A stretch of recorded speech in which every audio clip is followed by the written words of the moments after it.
Ball Chat, third episode for 2019. Ladies and gentlemen, welcome to another episode of Ball Chat, weekly review of football. I'm your host, Benton, aka Scrappy, along with Kevin.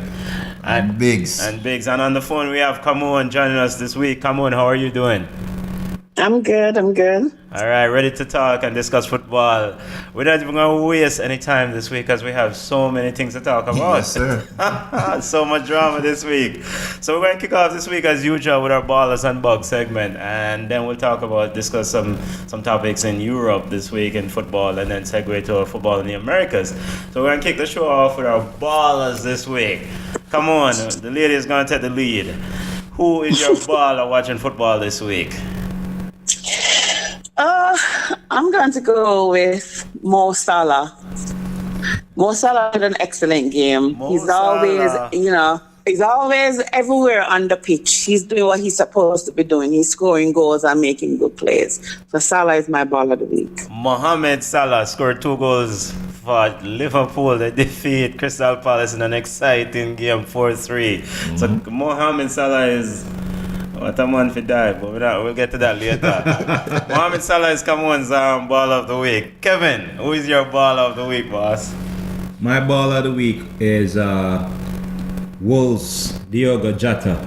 Yes. He scored an hat-trick in an exciting game of football. So, Diogo Jota for Wolverhampton Wolves, Yes. It brought the side from the Black Country in the Midlands. He brought them back to an 8th position. Yes. Yeah. Wolves. Supplanted perennial 8 positions like Everton, Leicester City, and supposedly Bournemouth. He supplanted them with that. What a football game. I will get to that. Wolves defeated Leicester City. What was that? 4-3? 4-3, yeah. Correct. Where's Wes Morgan? Anybody see him? He was going to come up real soon. Real soon. And Biggs. Yeah. Who is your ball of the week? The whole English Premier League. English Premier I League. think if they were to put a marketing plan together Yes. to get more sponsors, this weekend games would be on that marketing Yes, plan. It was very, exciting. very, very good football game. Yes, sir. Very exciting end-to-end football. My ball of the week, our ballers of the week, is Arsenal's defense.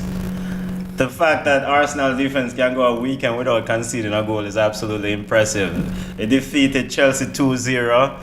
Koscielny looks like a change man motivating Arsenal's defense. So a very impressive victory over Chelsea yesterday. But we'll get to that. So now the segue from our ballers. What about our bugs of the week? Junior, we're going to start with you. Who you have as your bug of the week? Well, I'm going to give myself bug of the week, but we talk about that later. But Wes Morgan, I don't know what you're doing. Big up Wes Morgan, but The Jamaican Wes Morgan, but I don't know. He looked lost. Very bad He day at looked the lost. office. He looked He's lost. old. He did score. Yes, he did. He did score, but then he just threw it all away in the end. Yes. Wes Morgan. Wes Morgan is Junior's bug of the week. Leicester City conceded 4 goals? Yeah. And Wes Morgan was guilty in a few. One of them, I don't know why him and Meineke next to the defender from Manchester United. That communication. Johnny was, Evans. Johnny Evans. Lost at sea. He's the first centre half. Kevin, you are a centre half. Have you ever seen a centre half try to set an outside trap while the other one running with it forward? No. Oh my God. That's my Communication is lacking. Yeah, that's my bug. Communication. So come on. Before we get to Kevin's bug of the week, who is your bug of the week? Come on. I wonder why you're laughing. I hear the laughter in your voice. The entire Chelsea squad,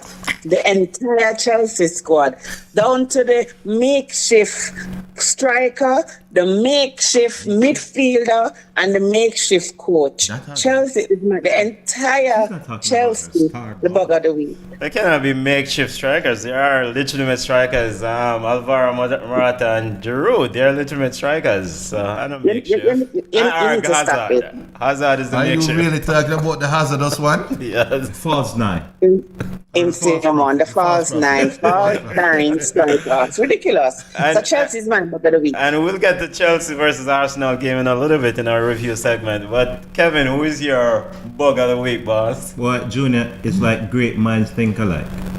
My bug of the week is the Pirate of the Caribbean. Mr. fact- Morgan. Yes, Captain Morgan. Captain Morgan, the Pirate of the Caribbean. All I need to do is step one foot on a barrel. Yeah. Monsieur West Morgan, like all other pirates from the Caribbean, this one from Port Royal, is a thief. Yes, Wes Morgan had a very bad day at the office. And when you yesterday. try and be a thief, what happens is that your skiff get a little bit too heavy. Yeah. And you try to cheat. West Morgan has become heavy. Yes, and he he's tried to all- cheat the line by setting high traps, so you have to defend less and always having to work. And with everything else, with most thieves, you get caught because of greed. Even though he almost stole the game by scoring that Yeah. goal in the 89th minute, he's Yeah. still my bug of the week. Yeah, Wes Morgan had a very, very bad day at the office. I mean,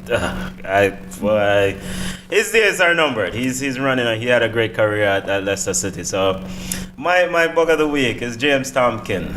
James Tompkin of Crystal Palace. And the reason why I gave James Tompkin the bug of the week, James, during the game, do not stop to complain for a call and let Sadio Mane run past you and score, brethren. Play the game. What's going on? James Tompkin is the bug of the week, and he did it on two plays. The previous play, when a foul was called on a foul that wasn't called on Mane, he stopped to complain again, saying that they should have gotten a call against Townsend. But James Tompkin is my bug of the week. And now to segue from Balls and Bugs segment, let's get into the meat and potatoes of this Chelsea versus Arsenal game. What happened to Chelsea yesterday? Let the Chelsea fan take the floor first of all. What? And then we can link this to the comment, the post-match comment, the fallout. Mauricio Sarri tore into his team in the post-match comment. Come on, what's your thoughts on this as a Chelsea fan? I mean, what the hell? Listen, so this is what I don't understand. So Sarri went out there and he threw the players under the bus, and people are saying, "Oh, okay, he might have a point." But that was ever Jose Mourinho. Everybody kill him. He lose the locker room. I'm not a good coach. There's no difference right there. Everything comes down to the coach. Right? We can blame the players too, we can blame the coaches, but Sarri is playing a system that I just don't understand. I've never been a fan of this Sarri ball foolishness. Jorginho was pitiful. He did not have a good game. It was just awful, right? We don't have a striker, and then he's going to say that we don't need a striker. It's foolish. No, I'm thinking that Sarri is a Trojan horse, that they put him in there to match up Chelsea from the inside. Because what I saw yesterday was dismal. Even the week before, we've been eking out wins, we've been lucky, and we've been celebrating. Sarri ball is stupid foo-foo ball, and I'm very upset. We need a striker. And this mess by Higuain coming, I mean, like, what is that? Yes, We're giving him a 20-year-old striker for a 30-year-old striker. Higuain, he will miss more than how he scores. Him kick the ball 10 times, and out of that 10 times, he will actually score 2. Well, might better than Morata, because Morata really not scoring. But we need a striker. Did we have any shots on goal? We were dismal. It was disappointing. It was 38 degrees outside, and I just turned the TV off and went to walk the dog. It's crazy. Tell us how you feel. We can hear the passion. And gentlemen, You take all the time you need. take come all on. the You time can you need, keep gentlemen. going. But I want to hear your thoughts. We'll get to come on again. Come on, let the hear the other ball chat crew thought on this game yesterday with Arsenal, because I love your passion. Come on, we want to get what's your thought on this game? What happened to Chelsea? We expected more from, at least I expected more from Chelsea. Biggs, we call this in favor of Chelsea. Kevin said that Chelsea wouldn't score. How they going to score? That was his question last week. Valid. But this is still Arsenal. Yeah. How does Chelsea got run off the field by Arsenal? I think it's preparation. And I mean, let's call a spade a spade. We have seen this Chelsea team, the same Chelsea team, did the same thing to another previous coach, right? To the last two coaches. Yeah. So it might be Mauricio Sarri might be right then. Is it possible that he might be right about Is it possible that Sarri is right? Is it possible that Conte is right? Is it possible that Mourinho was right? Might be. No, we're not bringing up that name anymore. We'll get to that name at some point. Let's be fair. if 3 coaches come out and question the heart of a team, something must be there. And the fact that Unai Emery was able to prepare his team knowing that a hot Manchester United is on their heels. Because that's a fact. Chelsea should feel threatened in their position. Arsenal felt threatened, came out and said, we're taking this game. Yeah. How did Manchester United get in this argument? We're not focused on Manchester. let's deal with Chelsea. Kevin, what's your thoughts on Chelsea? What's your thoughts on that game yesterday against Arsenal? I know you didn't expect Chelsea to win, but you know. Let me strain myself and pat myself pat on yourself the on the back. But Yeah, did you you did, Carl. not expect Chelsea to at least compete? No, Really? no. I told you guys, Jesus. Chelsea cannot score a goal. Chelsea scored 27 goals in the first half of the season. They've scored 11 goals in the second half thus far. They're really abysmal in front of the goal. But midfield-wise and defensively, they've been decent. Well, if you want to play for a draw, well, you write them down for a draw. But Chelsea cannot score. I tell you again repeatedly, Chelsea cannot score. This having the whole faith in Hazard and talking about a false nine is rubbish. Hazard is not a great striker of the ball. Hazard can't play on top third. You're going to put him on top third, but then you're going to have to put him out to the wing because he's a dribbler and he needs a lot of real estate. Yeah. Chelsea had 13 shots on... They're not on goal. They were over the goal by a mile. One on target. They were over the goal by a mile. You know, they dribble, kick way over the goal. Dribble, kick way over the goal. So they have Hazard doing the same thing. They have Willian doing the same thing. And what is it, Chelsea? They have this false thing. When they get some idiot side.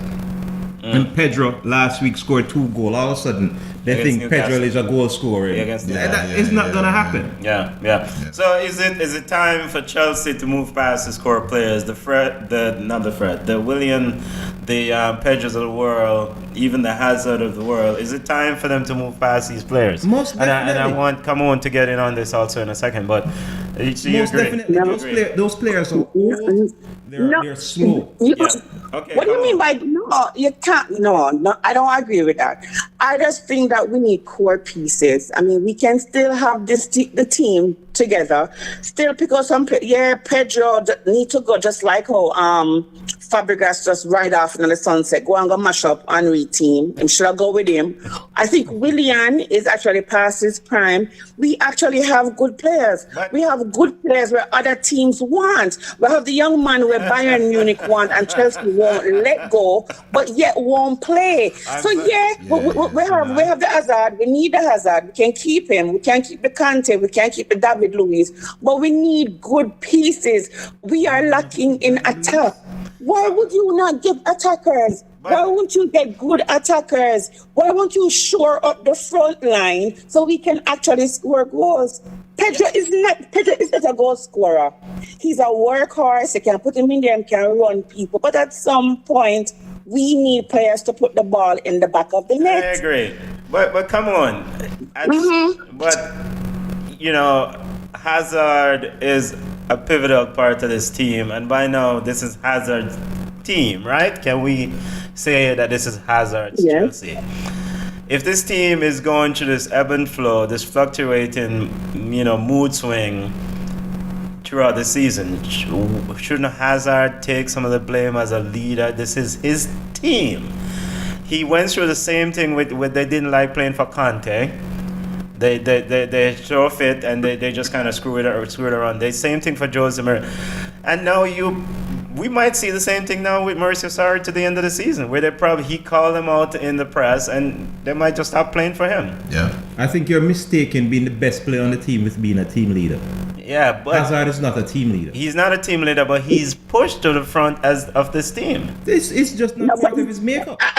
I agree with that. I mean, you're confusing the two things. It's not the same. He's the best player for Chelsea. He's the best player, but I don't see him as a leader. I don't see him leading anything. And I think Hazard won go Real Madrid. That's what I'm thinking. I think so. Wouldn't you? Yeah, you can't. Yeah, and rightfully so. I mean, I don't blame him, but I am saying it's 11 men upon the pitch. 11. So at some point, everybody needs to take responsibility. Sarri is the man who put the players out there. I mean, everybody up in arms when he moved Kante all over the pitch to suit himself and whatever. He's not doing a good job. He's not making my team a winning team. He's just not. So come on, save some of the energy. Save some of the energy. Let's give some credit to Arsenal. They did an exceptional job. They needed a victory.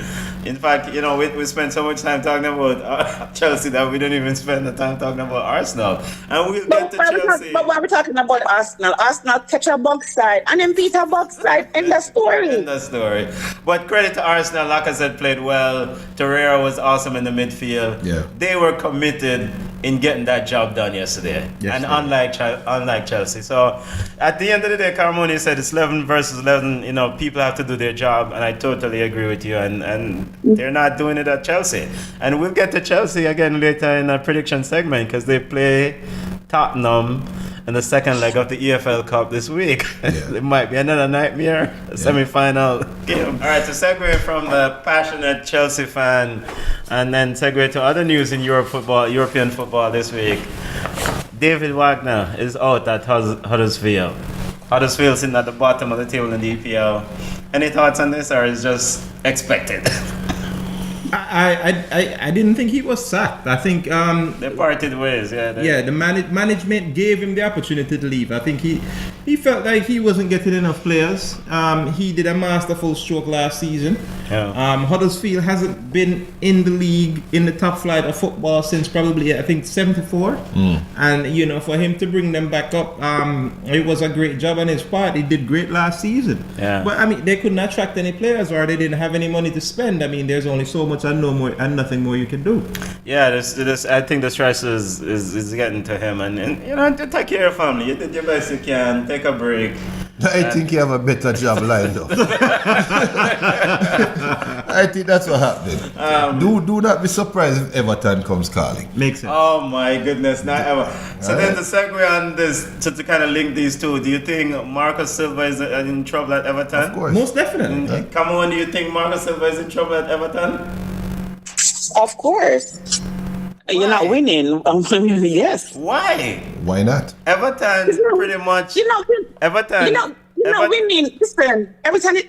The only team I still have patience to stay with our manager who's not winning is Arsenal. Not everybody is an Arsenal. Yeah. Teams need to win. Everton losing some easy games, some winnable games. Everton. And I remember they went out there, and they spent a lot of money. Yeah, Everton So they lost to need to Southampton win. this weekend. But Yeah, don't be surprised if Jose, the new coach for Everton, but let's be serious here, everyone. Everton went out hard to get Marco Silva. Yeah. Marco Silva was that really desired coach when he was at Watford, and they pretty much mortgaged the entire thing to get him, and now they're going to get rid of him after what, one season? Tottenham He's not winning. Tottenham went hard and got Andres Villas-Boas, too, right? No, we're talking about coaches. We're not talking about Mourinho backup. So we're talking about coaches. Hey. All right. Yeah, but I get your point. Marcus Silva is definitely in trouble at Everton. Yeah. They're not producing, and things might fall off even greater there. All right. So one other major news this week in European football: Frank Lampard, the coach of Derby County, and Marcelo Bielsa is having a row. They're calling it Spygate. I mean, Marcelo Bielsa sent an assistant. He's coaching Leeds, sent an assistant to actually watch Derby County's practice. The only thing, part of this is a little bit too much. Is overblown for me. The only issue I have with this is that Frank Lampard said we don't do that stuff in this society or this culture. I mean, what is Frank Lampard getting at there? I think he meant that we don't get caught. Okay. I think that's what he meant, that we don't get caught. Okay. Because everybody spy on everybody's training session. Okay. Everybody take notes, everybody watch video. Lampard just need to go sit somewhere. No, I think he meant what he said, that not that we don't get caught, but he act like he didn't do it. Okay. Because when they told him, when they assailed him about the same thing, Chelsea did the same thing, he rubbished the claims and said Chelsea didn't do it, but everybody does it. We're not talking about flying drones or anything like this. We're just talking about scouting. That's all it is. It's someone showing up with a notepad and look at your training session. And if the practices are open, the trainings are open. I mean, if you want to hide your tactics, go behind closed doors. I mean, no, Frank Lampard. He had this was gonna be a good 2 weeks for him. Right. He had Ashley Cole decided he was gonna leave the confines of Southern California and go all the way to Drury Derby County to join him. Right. Yeah. And instead he spent the whole week talking about this, and then he talking about we don't do this to make it seem like it's almost a cultural thing. Right, I mean, everybody. that was it. Everybody goes out there with pen and pad, and the fact that he even called Derbyshire County Police on the guy. Yeah. That was the disappointing thing.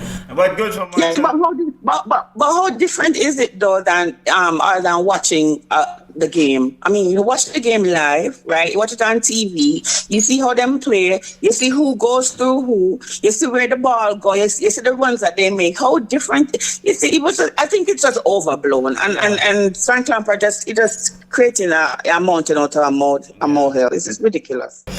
All right, so that's it for football in Europe segment. I mean, we have so many other things that happen in football in Europe this week, but we have to segue. Football in the Americas. Man, what another crazy week in football in the Americas. But before we talk about the MLS and other things, Ziggy Schmidt memorial service was on Friday, and Ziggy is one of the legend of American football, and trying to get your thoughts on him as a person and his success in MLS. But I mean, what sort of mark do you think Ziggy has left on this football and MLS in America? I mean, he's won 2 MLS Cups, and what is it, Seattle and LA Galaxy? That is correct. Yeah. So Ziggy have done a master stroke in MLS. When he came to Seattle Sounders, as I said before Atlanta United had a squad, I was a Seattle Sounders fan. They played aggressive football. He was very open to the public. The crowd was in the game and everything else. He took that, the coach, especially a personal friend of mine in LA, and again they had a great relationship until the day he died, because they were, Ziggy was just that kind of guy. He sounds like a player's coach from whatever.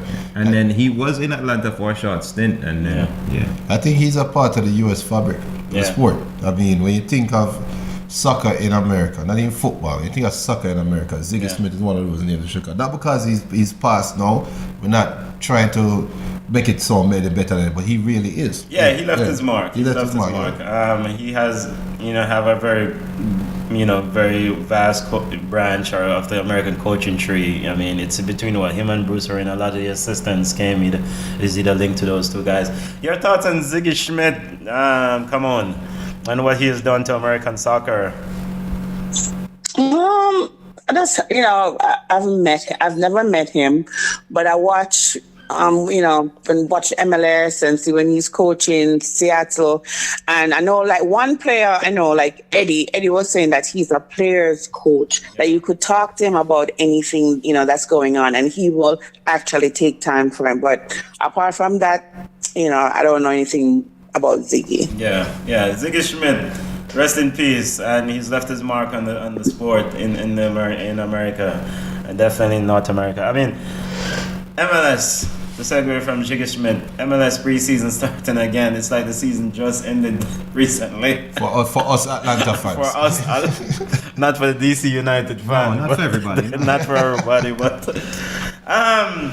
MLS, Frank de Boer took charge of Atlanta United recently. I mean, what are we expecting now? The season starting, preseason just started. What are we looking at for this season? The schedule just got released. Any big games that stood out on the schedule for you guys? And well, for me, I think Darren Eales and the transition to Frank de Boer is going to be an interesting one. It starts out real good. I see that they've signed this former Watford player, this 19-year-old kid, Dean Pereira. Yeah, Pereira.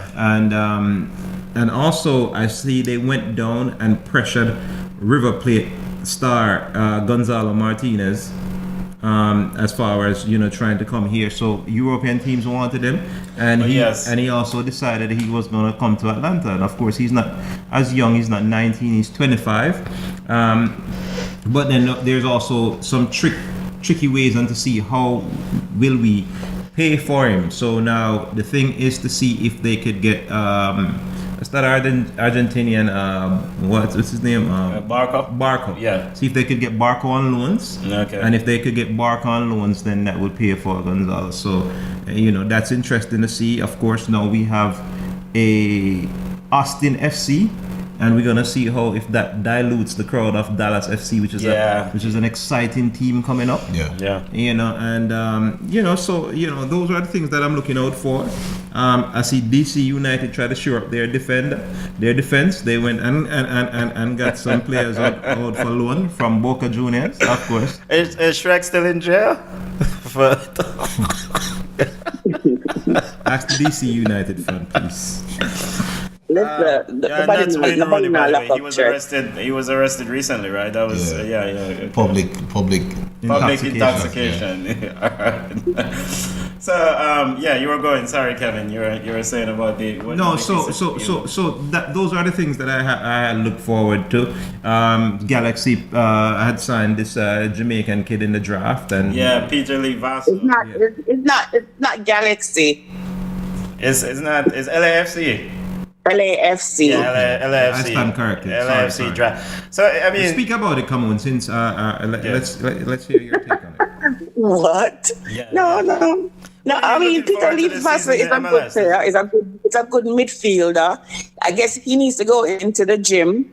And what I was reading from is that he holds an international slot. So he's actually on loan. He's going to play on loan this year. I guess Harborview still want him rights or something like that. The rules are kind of weird, but he's going to be at LAFC on loan for a year or two. The club that I am most interested in seeing this season is FC Cincinnati. They're scraping up everybody. I mean, they're scooping up people. They got like maybe 13 picks in the draft. They gave money to different teams just to hold the pick. They have Darren Mattox. They have Fernando Addy from Portland Timbers. And then they have Jamaican Alvas Powell, aka Judas. They have him as well. So they have a whole bunch of players coming in. So I want to see how well they do this first year.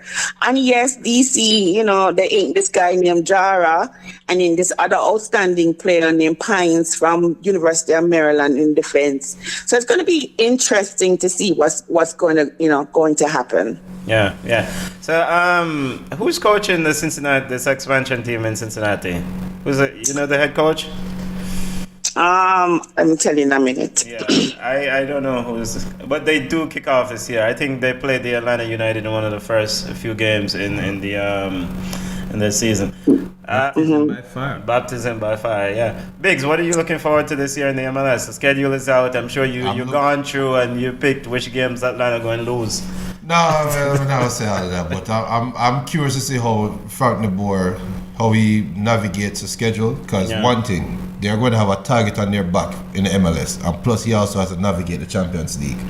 So I mean, I'm hearing on the radio already where he's talking about how he's going to mix the squad and what they're going to put priority on, and it doesn't sound too good to me from the start, to be honest. Yeah, I thought it was a good mix because unusual for MLS franchise to do is that traditionally what an MLS franchise does is that they take some old European players, and Atlanta have been going for young players from South America. Yeah. Now, to segue from the MLS to discuss the Reggae Girls. Reggae Girls start prepping this week or recently for France 2019. We're brought in players. What's going on with this? Why are we bringing in so many players to try to compete or expand the pool? Shouldn't we have a core player set already? Well, Can I start? Yes, Can I go take ahead, it? come on. Okay. You know more about this. So let me ask a question. Yes. So based on qualifying, right? Yeah, we qualified. We barely scraped through. So based on the performances that you saw during qualifying, are you satisfied that those players can play against Brazil and can play against Italy? Are you think that we are okay with the core group? I think the core group is fine. And this is not just a one World Cup thing for me. I think you have a very young group of players. You manage them well, you grow them, and then in the next World Cup you can make some serious noise. Here you start questioning some of the commitment to these players who have fought and brought you to where you are. Yeah. And now you've kind of discarded or looking to discard some of them because of so-called higher end players. But if they are good enough, if they are better than the people that they're bringing in on trial, then there's no issue. If I'm a solid defender, I play for you through qualifying, and I'm a solid defender, and I play my position well. I don't care who you want to bring in. You're not going to take my spot. Maybe the coaches need the players to remain competitive. I mean, we don't know. So, maybe they're bringing the players just to test the ones that we have. But I don't see the core group that we have seen throughout the competition. I don't see them dropping any of them. Maybe the goalkeeper that saved us because she's older. Maybe because what's her name, Trudy Carter, is injured. Yeah, so you definitely might need a player for her. Yeah, and then junior girl, the old what's her name, junior, the one that got married. Her name is Konya Plummer. Konya Plummer. That's my baby. Yeah. No, she. The other one, there's another one called Chin. I forgot her name, but she got married. She's older, so I can see where they need to shore up the team a little bit, like bringing probably one and two. And who to tell? Maybe we can go there and find a better defender than what we have. You can't just lock the door. It's for me, it's real simple. Jamaica qualified for the World Cup, right? That's a given. We have a team that's good enough to qualify for the World Cup. Do we have a team that can win the World Cup right now? Realistically speaking, the answer is no, right? Stop it! Stop it! No. But that's the reason why. Did you watch the game versus US? Stop it! If we can't. What we have, we need to improve on what we have. But that's what I'm agreeing with you, because what I'm saying is we have a team that can qualify for the World Cup. Now there are holes in the team. Now, how many players do we have on our team that could start for? Let's not use America or Brazil. Let's look at Canada. I can say Canada is one of the top 10 teams in the world, right? Yes. We played Canada head to head. Where were the differences in both teams? If I can go out and find somebody that, let's say my issue was on the right wing, for argument's sake. If I can find somebody that can step up that notch on the right wing, then I have a better chance of beating Canada next time, right? Okay. That means I have a more competitive team. Okay. But I don't believe in going out and getting a whole UB40 and so we're going to dash to the whole of this focus side. Not the UB40. Yeah. Kevin, your thoughts? But that's not what's going to happen. Okay. That's not what they're going to happen. They have all of our players, the core group, in camp, and then bringing new people to compete. Right. So if our core group is good, top-notch players, then who them bring in just come for like a vacation. Sure. Kevin, your thoughts on this? Well, they don't bring in new players to compete. These players that they bring them to take jobs. All right. Not to compete, because if they were trying to compete, they would be competing when it was squad building time. Yes, they should have run in early. They would be competing. No, but no. There's so many things that could have happened why them couldn't come run in early. It could have been if you are bringing some players who have dual citizenship, maybe they never get them passport. There's so many things. Let us not be unfair. Let us wait to see what them do before we start to kill Menzies. I'm sorry to interrupt. Carry on. Yeah, Kevin, go ahead. Come on, let Kevin speak this. Yeah, so in my estimation, they bring people to take the other girls' jobs. Yeah, ladies. And I think, as you guys said, I mean, it's one of the things that this team has for itself is the chemistry.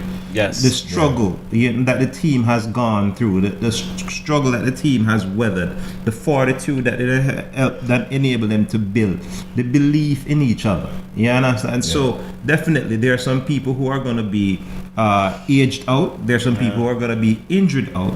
Right, and there's some people that you might give a couple upgrades, but maybe 5 at best. When I last checked, they brought more than 5 players in. Yes, it's like them bringing a whole squad. Yeah, But competition is great. Competition, no, I do agree that competition is great. Yeah. Well, competition is good. This team has been built on each other the competition prior to, right?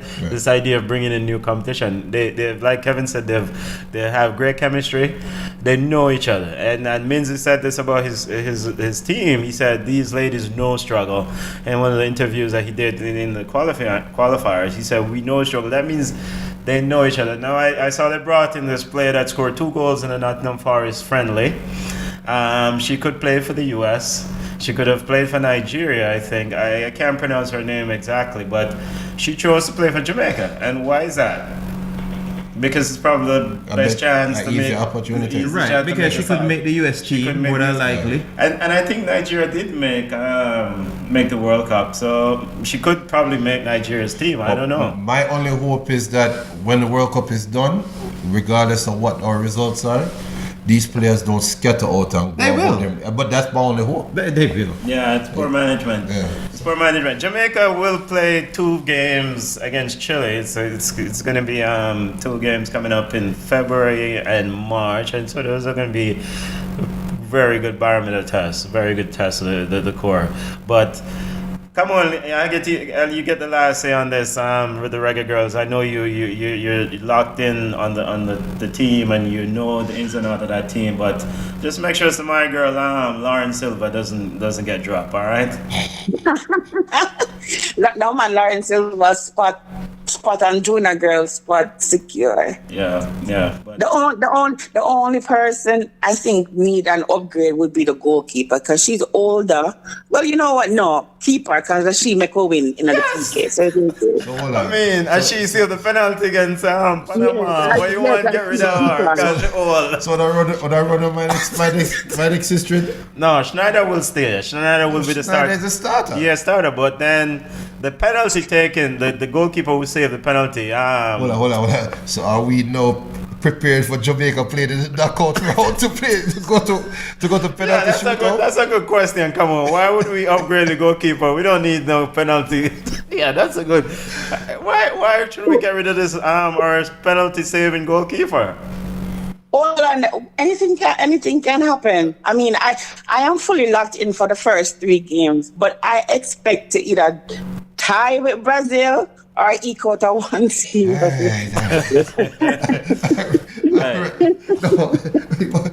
Okay. And Ball Chat will be represented live and direct. Weekly updates. Come on, it's gonna be live from Paris. Yeah. I'll be in Paris. Just send me digital credits so I can, just tap me up. Did you sell work first? Digital work everywhere, man. Digital work everywhere. My apologies. I don't know if you guys want to talk to me. I have no idea. But Reggae Girls, just keep doing your thing, and we're looking forward to those friendly games coming up against Chile in February, and we want to see those games and how they're doing. Now, to wrap up this week's show, just a quick predictions on the games that are coming on. The big games that are coming up, we have an FA Cup matchup between Manchester United and Arsenal that's coming down to 5. Before we get that, do we want to touch this EFL Cup semi-final, second leg between Tottenham and Chelsea? No. Second leg will be at Chelsea. Chelsea is losing 1-0 based on the first leg tie. Does Chelsea get it right this week and get to a final? Without Song, because Song isn't playing now for Tottenham, right? Song left for the Son left. and Kane is injured. I mean, Chelsea should beat. Well, I did say Chelsea. Why not? But excuse me, but Tottenham played today without, well, it was only Fulham, but the way how Chelsea have played, it might be Fulham 2.0. But Song wasn't playing today, and Kane never played today, but yet them equaled out a 2-1 win, come from behind. Yeah. Well, they scored all three. They Chelsea's scored all losing. three goals. Chelsea's going to get knocked out, and then sorry, go and blame everybody down to the water boy. Yeah, so she have. So you have Chelsea out. Kevin, how do you? Yeah. Chelsea not in the final. So you have Chelsea losing. Come on. You have Yeah. to score to win. What? Higuain will be there. Higuain is actually in London now doing his medical.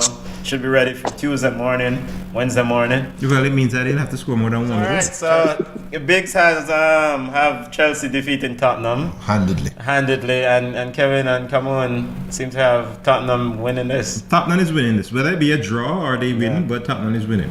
But Tottenham is without Kane. All they need is a draw. Yeah, all they need is a draw. I don't know. It's too Buckside. I don't care. All right, and in the FA Cup semi-final, FA Cup, not semi-final, FA Cup big game. FA Cup take the lead this weekend in football. Manchester United versus Arsenal. I mean, normally we wouldn't predict this game, but I mean, Arsenal beat the brakes off Chelsea, so it's worth discussing. I mean, Ole Gunnar Solskjaer should continue the run with Manchester United, right? Eight victories in a row here. I think it's going to go to a replay. I think that's going to be a draw game. I mean, this is a chance for Ole to actually get a trophy. Or close to it. He has Champions League. No, actually coaching. Come on, how do you see this one playing out? Arsenal versus Manchester United. Man U winning 3-1. Yeah, and Pogba probably scoring a penalty. Kevin, what do you think? You know, I'm leaning to a draw, but let me just not. You know, I mean, my first inclination would be a draw, but you know, just to not toe the line, let me say, you know, Arsenal will win. The good luck streak has to end at some point, and we get back down to reality. Okay, sir. I mean, Arsenal, Unai Emery is a cup specialist from the Europa League, so the FA Cup, Europa League, so knockout competitions, at least now, we don't have a group stage in the Europa League. Arsenal will beat Manchester United, knock them out, and then Ole Gunnar Solskjaer will go back home. And then the other game that we like to predict is, it's just the idiot game in Italy, AC Milan versus Napoli. Napoli. Calaboli is playing, and he's playing well. They defeated Lazio today 2-0, so big ups to Calaboli. But I mean, AC Milan, now that Higuain is gone on loan to Chelsea for 6 months, who will score? Now they signed Piatek, some kid to replace Higuain. But how do we see this one checking out? Napoli. Easy. Napoli. Come on, you see Napoli winning this game against AC Milan? It's a draw. Alright, so that's it for us this week. Ball Chat. Follow us on Ball Chat 1 on Twitter, Ball Chat Podcast on Instagram, Ball Chat on Facebook. Mohamed Salah. You see the man diving on the penalty? Fast. Since when Mohamed Salah turned bad man, I want to fight defenders. Ball chat.